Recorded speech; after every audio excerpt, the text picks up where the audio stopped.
Welcome back, everyone. Today we're diving into one of the most talked about films of the year, Honey Don't. It's a new neo-noir comedy directed by Coen and Tricia Cooke. This movie has been making waves since its premiere at Cannes, earning both standing ovations and, well, some pretty sharp criticisms. And in today's review, we're going to explore exactly why it's dividing people.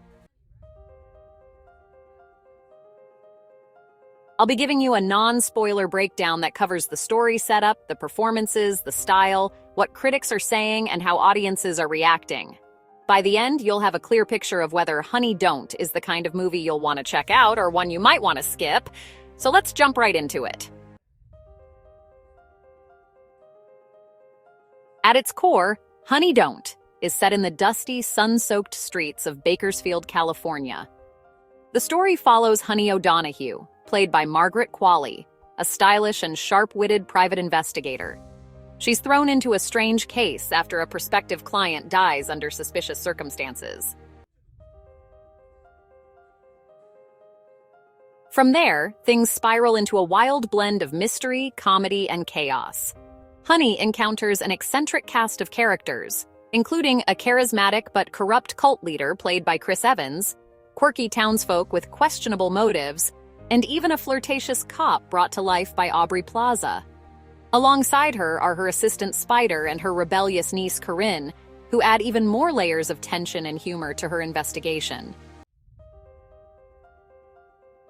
What unfolds is not your typical noir mystery. Instead of being slow and brooding, this film leans heavily into absurdity, dark humor, and unexpected twists. It plays with the classic noir formula, but injects it with campy energy, offbeat humor, and unapologetic boldness. Now, with a setup like that, you can probably already tell this movie isn't aiming to be your average crime thriller. But how did critics respond to this ambitious experiment? Well, that's where things get interesting. Reviews for Honey Don't have been split right down the middle.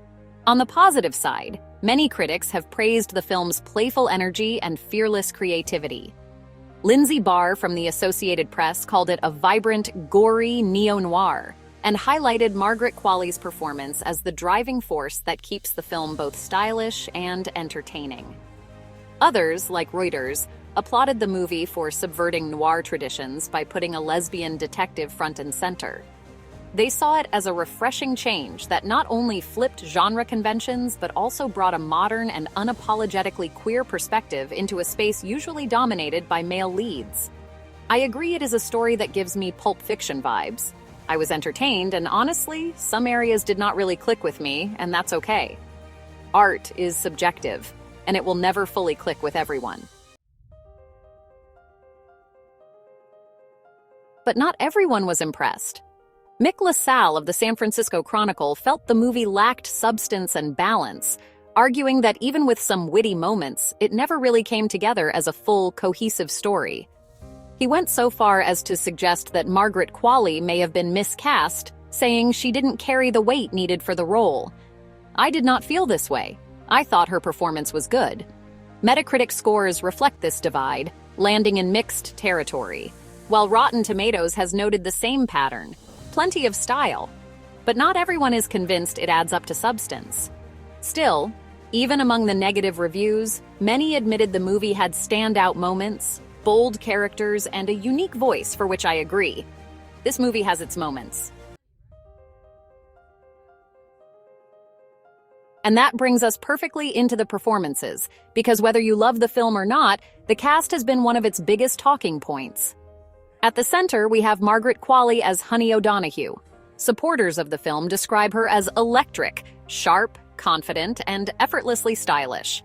She gives Honey a mix of sass and charm that feels right at home in a noir-inspired world.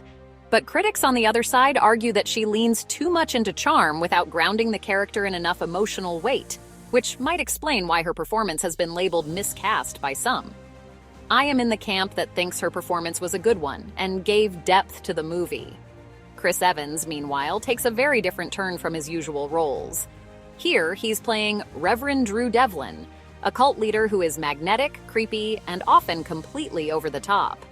For many audiences, Evans' performance is one of the highlights of the film, adding a campy menace that keeps scenes unpredictable.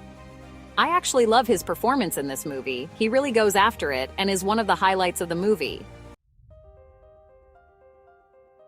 Then there's Aubrey Plaza as MG, a cop whose relationship with Honey blurs the lines between ally and adversary. Plaza brings her signature deadpan wit and sarcastic bite, and her chemistry with Qualley has been singled out as one of the film's stronger elements. Supporting players like Charlie Day and Beanie Feldstein round out the ensemble with eccentric energy, contributing to the movie's chaotic atmosphere.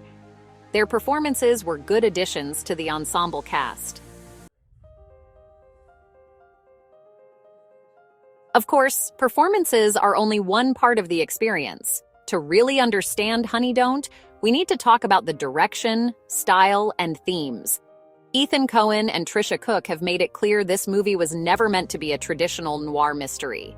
Instead, it's designed as part of a trilogy of lesbian B-movies, following Drive Away Dolls and leading into a third project called Go Beavers. With Honey Don't, they fully embrace pulp energy, exaggerated characters, outrageous comedy, and bursts of stylized violence. The cinematography gives Bakersfield an almost surreal quality, turning a dusty town into a playground for noir shadows and campy danger. Meanwhile, Carter Burwell's score balances retro-noir atmosphere with playful modern beats. On a thematic level, the film is unapologetically queer. Honey's sexuality isn't a subplot or background detail. It's central to her character and her swagger. The movie thrives on celebrating camp, blending grindhouse tradition with modern sensibilities, and pushing back against the rules of noir that audiences have been used to for decades. So, with all that in mind, what actually works and what doesn't? The strengths are easy to spot. A bold lead performance, quirky and memorable side characters, sharp visuals, and a willingness to take risks. It's a movie that embraces its weirdness rather than running from it. For many people, that makes it a breath of fresh air in a landscape of overly safe Hollywood productions. But the weaknesses are also clear. The story often feels loose and meandering, with a third act that struggles to pull everything together. Tonal shifts between comedy violence and noir intrigue sometimes feel jarring. For viewers looking for a tight, coherent mystery, the movie may come across as messy or frustrating. And what about regular audiences? How have people outside the critic circles been responding? At its Cannes premiere, Honey Don't received a standing ovation, which shows just how much it connected with festival audiences. But once the film hit wider release, reactions became more polarized. Some viewers online are calling it one of the most refreshing and daring movies of the year, while others are labeling it shallow and unfocused.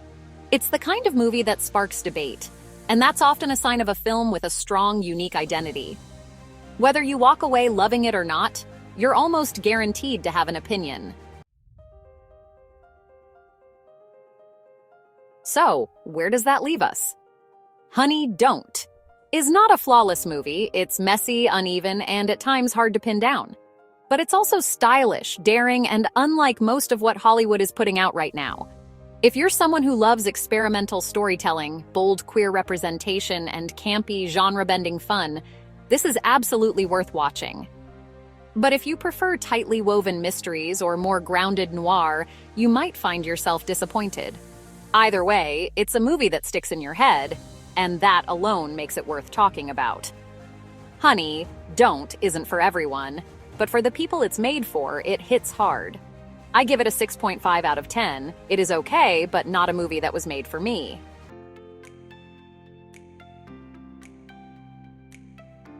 If you like the review, please give a like, comment, and subscribe to the channel for more content.